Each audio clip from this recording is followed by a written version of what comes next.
ಪರಿಷತ್ನಲ್ಲಿ ಪ್ರಧಾನಿ ನರೇಂದ್ರ ಮೋದಿ ಅವರಿಗೆ ಆಕ್ಷೇಪಾರ್ಹ ಪದವನ್ನ ಬಳಸಿದ್ರು ಅನ್ನೋ ಕಾರಣಕ್ಕೋಸ್ಕರ ದೊಡ್ಡ ಗದ್ದಲವೇ ಆಗಿತ್ತು. ನಜೀರ್ ಅಹಮದ್ ಅವರು ಪ್ರಧಾನಿ ನರೇಂದ್ರ ಮೋದಿ ಅವರಿಗೆ ಆಕ್ಷೇಪಾರ್ಹ ಪದವನ್ನ ಬಳಸಿದ್ರು ಅನ್ನುವಂತ ವಿಚಾರ. ಈಗ ನಜೀರ್ ಅಹಮದ್ ಈ ಆಕ್ಷೇಪಾರ್ಹ ಪದ ಬಳಕೆ ಬಗ್ಗೆ ಮಾತಾಡಿದ್ದಾರೆ. ನನ್ನ ಮಾತಿನಿಂದ ಯಾರಿಗಾದ್ರೂ ನೋವಾಗಿದ್ದರೆ ನಾನು ವಿಷಾದವನ್ನ ವ್ಯಕ್ತಪಡಿಸುತ್ತೇನೆ. ಸಭಾಪತಿಯ ಸೂಚನೆಯ ಬೆನ್ನಲ್ಲೇ ನಜೀರ್ ಅಹಮದ್ ವಿಷಾದವನ್ನ ವ್ಯಕ್ತಪಡಿಸಿದ್ದಾರೆ. ವಿಷಾದ ಬೇಡ, ಕ್ಷಮೆ ಕೇಳಬೇಕು ಅಂತ ಹೇಳಿ ಬಿಜೆಪಿಯವರು ಪಟ್ಟು ಹಿಡಿದಿದ್ದಾರೆ. ವಿಷಾದ ಬೇಡವೇ ಬೇಡ, ಕ್ಷಮೆ ಕೇಳಬೇಕು ಅಂತ ಹೇಳಿ ಬಿಜೆಪಿಯವರು ಪಟ್ಟು ಹಿಡಿದಿದ್ದಾರೆ. ನಜೀರ್ ಅಹಮದ್ ವಿರುದ್ಧ ಬಿಜೆಪಿ ಕೆಂಡ ಕಾರಿತ್ತು. ಪ್ರಧಾನಿ ನರೇಂದ್ರ ಮೋದಿ ಅವರ ವಿರುದ್ಧ ಆಕ್ಷೇಪಾರ್ಹ ಪದವನ್ನ ಬಳಸಿದ್ರು ನಜೀರ್ ಅಹಮದ್ ಅನ್ನೋ ಕಾರಣಕ್ಕಾಗಿ. ಈಗ ನಜೀರ್ ಅಹಮದ್ ಅವರು ವಿಷಾದವನ್ನು ವ್ಯಕ್ತಪಡಿಸಿದ್ದಾರೆ. ದೊಡ್ಡದಾದಂತಹ ಗೌರವ ಕೊಟ್ಟಂಗಾಗ್ತಿದೆ. ಕೇಳಿ, ನೆಕ್ಸ್ಟ್ ನಾನು ಹೇಳ್ತೀನಿ, ಏನ್ ಹೇಳ್ತಾರೆ ನೀವು ಆಮೇಲೆ ತೀರ್ಮಾನ ಮಾಡ್ತೀನಿ. ಹೇಳಿ ಸಭಾಪತಿಯವರೇ, ಸಾಕಷ್ಟು ಈ ಇಶ್ಯೂ ಬಗ್ಗೆ ಚರ್ಚೆಯನ್ನು ಮಾಡಿದ್ದೀವಿ. ಒಂದು ಕಡೆ ನಮ್ಮ ರಾಷ್ಟ್ರದ ಪ್ರಧಾನಮಂತ್ರಿಗಳು, ವಿಶ್ವಗುರು, ಇಡೀ ರಾಷ್ಟ್ರ ಜಗತ್ತಿಗೆ ಒಂಥರ ಮಾದರಿ ಅಂತ ಹೇಳಿದ್ದೆಲ್ಲ ನಾವು ನೋಡಿದ್ದೀವಿ. ಮತ್ತೆ ಅದರ ಜೊತೆಗೆ ಅವರೇ ಹೇಳ್ಕೊಂಡಿರ್ತಕ್ಕಂಥದ್ದು ನನಗೆ ಬಯಾಲಜಿಕಲ್ ಅವತಾರು, ಅದು ಸಹ ನಾವು ನೋಡಿದ್ದೀವಿ. ಇದನ್ನೆಲ್ಲ ನೋಡಿ ಇಷ್ಟೆಲ್ಲ ಇದ್ರೂ ಸಹ ಇವತ್ತಿನ ದಿವಸ ರಾಷ್ಟ್ರದಲ್ಲಿ ಸಾಕಷ್ಟು ಇಶ್ಯೂಗಳ ಬಗ್ಗೆ ಚರ್ಚೆನೂ ನಡೀತಾ ಇದೆ. ಎಲ್ಲೋ ಒಂದ್ ಕಡೆ ನನ್ನ ಮನಸ್ಸಿಗೂ ಆ ರೀತಿ ಬಂತು. ಹಾಗಾಗಿ ನಾನು ಅಂದಿರ್ಬೋದು, ಇಲ್ಲ ಅಂತ ಹೇಳೋದಿಲ್ಲ. ಇಡೀ ತಾವು ಕಡತದಿಂದ ತೆಗೆದು ಇವತ್ತಿನ ದಿವಸ ಪ್ರಸ್ತಾಪವನ್ನು ಸಹ ಮಾಡಿದಿರಿ. ಇಂಥ ಒಂದು ಸಂದರ್ಭದಲ್ಲಿ ಯಾರಿಗಾದ್ರೂ ನನ್ನ ಈ ಒಂದು ಮಾತಿಂದ ಏನಾದ್ರೂ ನೋವಾದ್ರೆ ವಿಷಾದವನ್ನು ಪಡ್ತೀನಿ. ನೋಡ್ರಿ, ಆಯ್ತು, ಎಲ್ಲ ಬಂದಾರಿ.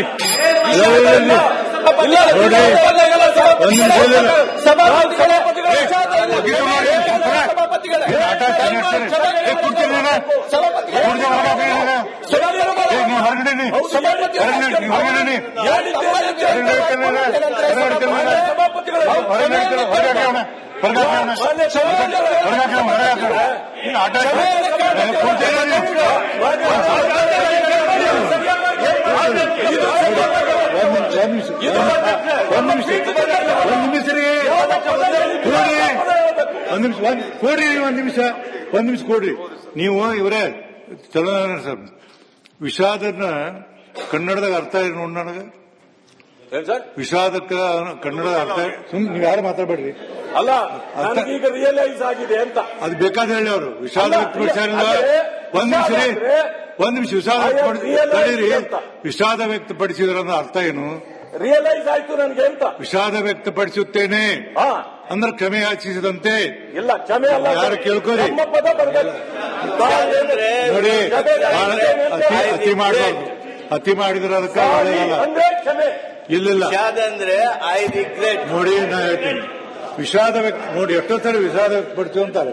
ವಿಷಾದ ವ್ಯಕ್ತಪಡಿಸು ಅಂದ್ರೆ ಕ್ಷಮೆ ಕೇಳಿದಂತೆ. ರವಿ ಅವ್ರದ್ದು ತಗೋಬೇಕು.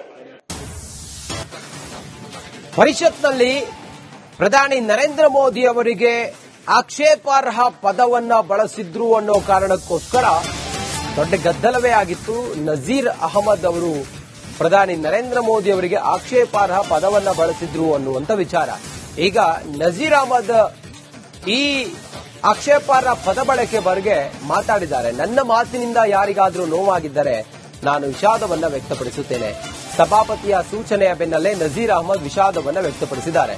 ವಿಷಾದ ಬೇಡ, ಕ್ಷಮೆ ಕೇಳಬೇಕು ಅಂತ ಹೇಳಿ ಬಿಜೆಪಿಯವರು ಪಟ್ಟು ಹಿಡಿದಿದ್ದಾರೆ. ವಿಷಾದ ಬೇಡವೇ ಬೇಡ, ಕ್ಷಮೆ ಕೇಳಬೇಕು ಅಂತ ಹೇಳಿ ಬಿಜೆಪಿಯವರು ಪಟ್ಟು ಹಿಡಿದಿದ್ದಾರೆ.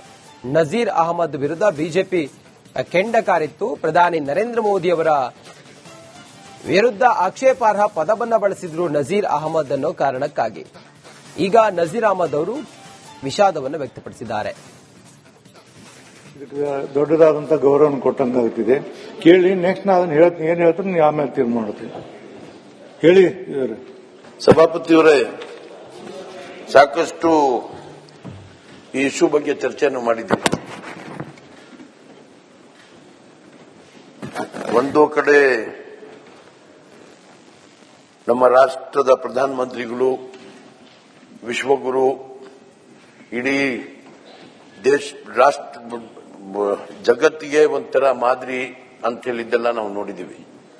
ಮತ್ತೆ ಅದರ ಜೊತೆಗೆ ಅವರೇ ಹೇಳ್ಕೊಂಡಿರ್ತಕ್ಕಂಥದ್ದು ನನಗೆ ಬಯಾಲಜಿಕಲ್ ಅವತಾರು, ಅದು ಸಹ ನಾವು ನೋಡಿದ್ದೀವಿ. ಇದನ್ನೆಲ್ಲ ನೋಡಿ ಇಷ್ಟೆಲ್ಲ ಇದ್ರೂ ಸಹ ಇವತ್ತಿನ ದಿವಸ ರಾಷ್ಟ್ರದಲ್ಲಿ ಸಾಕಷ್ಟು ಇಶ್ಯೂಗಳ ಬಗ್ಗೆ ಚರ್ಚೆನೂ ನಡೀತಾ ಇದೆ. ಎಲ್ಲೋ ಒಂದ್ ಕಡೆ ನನ್ನ ಮನಸ್ಸಿಗೂ ಆ ರೀತಿ ಬಂತು. ಹಾಗಾಗಿ ನಾನು ಅಂದಿರ್ಬೋದು, ಇಲ್ಲ ಅಂತ ಹೇಳೋದಿಲ್ಲ. ಇಡೀ ತಾವು ಕಡತದಿಂದ ತೆಗೆದು ಇವತ್ತಿನ ದಿವಸ ಪ್ರಸ್ತಾಪವನ್ನು ಸಹ ಮಾಡಿದಿರಿ. ಇಂಥ ಒಂದು ಸಂದರ್ಭದಲ್ಲಿ ಯಾರಿಗಾದ್ರೂ ನನ್ನ ಈ ಒಂದು ಮಾತಿಂದ ಏನಾದ್ರೂ ನೋವಾದ್ರೆ ವಿಷಾದವನ್ನು ಪಡ್ತೀನಿ. ಕೂಡ್ರಿ, ಆಯ್ತು, ಎಲ್ಲ ಒಂದರಿ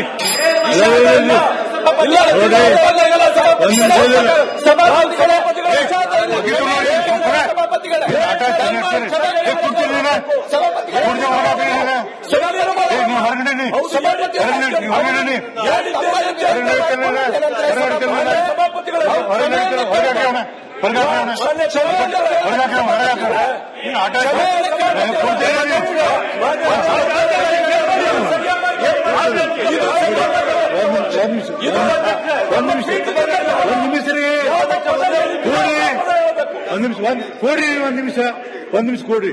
ನೀವು ಇವರೇ ಚಲೋ ಸರ್, ವಿಷಾದನ ಕನ್ನಡದಾಗ ಅರ್ಥ ಇದೆ ನೋಡಿ ನನಗೆ. ವಿಷಾದಕ್ಕ ಕನ್ನಡದ ಅರ್ಥ ನೀವು ಯಾರು ಮಾತಾಡ್ಬೇಡ್ರಿ. ಅಲ್ಲ, ಈಗ ರಿಯಲೈಸ್ ಆಗಿದೆ ಅಂತ ಅದು ಬೇಕಾದ್ರೆ ಹೇಳಿ ಅವರು ವಿಷಾದ ವ್ಯಕ್ತಪಡಿಸಿಲ್ಲ. ಒಂದ್ ನಿಮಿಷ ವಿಷಾದ ವ್ಯಕ್ತಪಡಿಸಿದ್ರ ಅರ್ಥ ಏನು?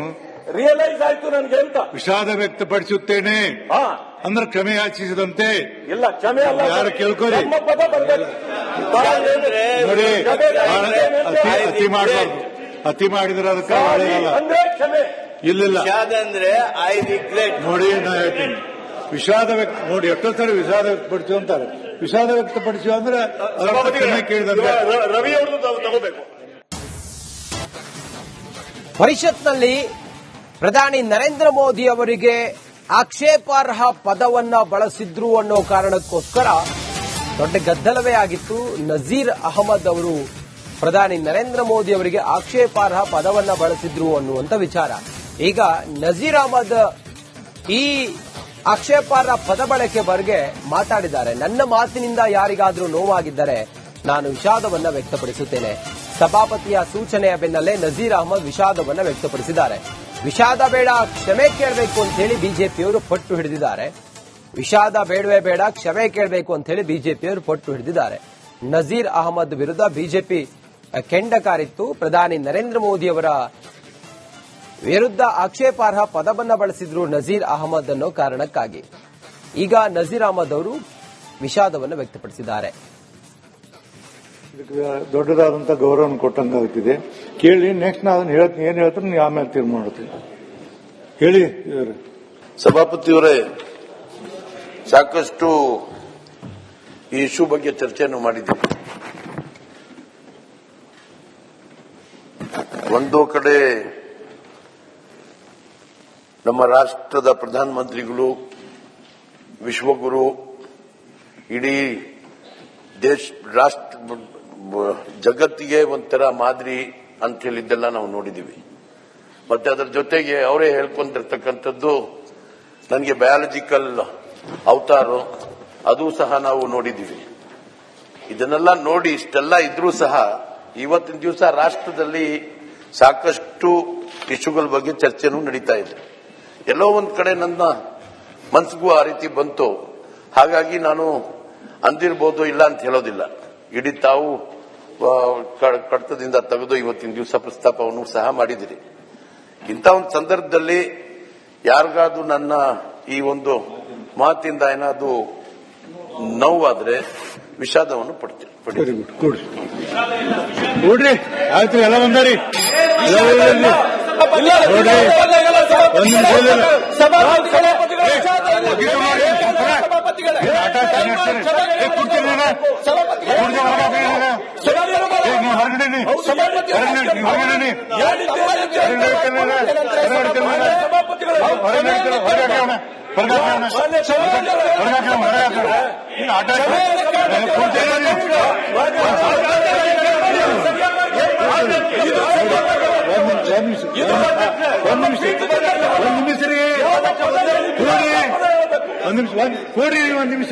ಒಂದ್ ನಿಮಿಷ ಕೊಡ್ರಿ.